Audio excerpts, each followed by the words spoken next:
Hello. So ang question is, bear market na ba? Ang tubag is wala kabalo. So ana ka simple. Last cycle dako kay similarity. Double top, breakout, pre-test. So karon before siya nag-enter bear market. So karon double top, triple top pa gani, breakout pero wala pa nag-retest. So napay tendency ni siya nga mobalik. Nangita lang nig liquidity diri or nanguha lang sila liquidity diri. So naapay chance nga mobalik. Pero kung mag-retest siya and then mobalik siya pa ubos, mo na siya siguro. So namo ko gitawag nga false breakout. So kani ang pinakagrabe nga support mo ni sa diri, pinakadako nga support sa around 70k area katong pag breakout niya sa iyang inverse head and shoulder. So na-achieve na niya ang iyang target sa inverse head and shoulder. So I guess kung mabulusok pa gid siya pababa, well, I think mao ni siyang area ang pinakagrabing support. And then, by the way, I'm not shorting, wagi ko naga-short, long lang ko tanan. So tapos kung tan-aw na to diri sa iyang fib, kung i-fib nimo siya diri, mo match gyapon na siya sa kaning area. Kani kato 70k area. So this is an opportunity. Opportunity kay ni ko mo down gani ang presyo ani, opportunity kay ni for me.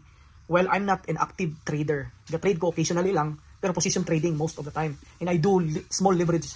Pinakadako na akong leverage is 10x, 3x pa gani kung halimbawa mga 100,000 ang akong gina-trade, 100,000 pataas, naga 3x lang ko or sometimes 2x, 5x may ana. So lilahi matag style no. Kanang uban mo na liquidate na permente kay pag 50x, 20x ana siguro ilang leverage. So ato kay conservative man ta. But mostly I do buying. Hodling lang ko nagapalit. Ako lang gina-hodl. Tapos at some point, pag mo gain nako butatag mga pila ka percent. Pero dili po ni nga nakadali.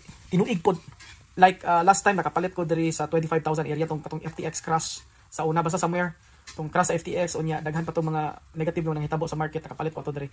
I think 25, 30 pataas nakapalit ko unya. Nag-start ko baligya pag abot na diri sa 90 something, 90k something nag-start ako baligya. Ato pinaka last kuha na ko baligya is baligya ko diri sa 118 or 120 area. Portion lang. And now all I'm do is buying. So nana sa inyo ha. But my advice is kailangan mo palit jud mo Bitcoin. Crypto. Okay, whether you like it or not, this is the future of money. So ana lang mga friends. Kuha video lang ni ko ko lingaw. Putang ina kung may labot ako na makakuan ninyo diha. Basta ako nag-video ko, pakialam ko sa inyo. So ana lang. Fuck you all.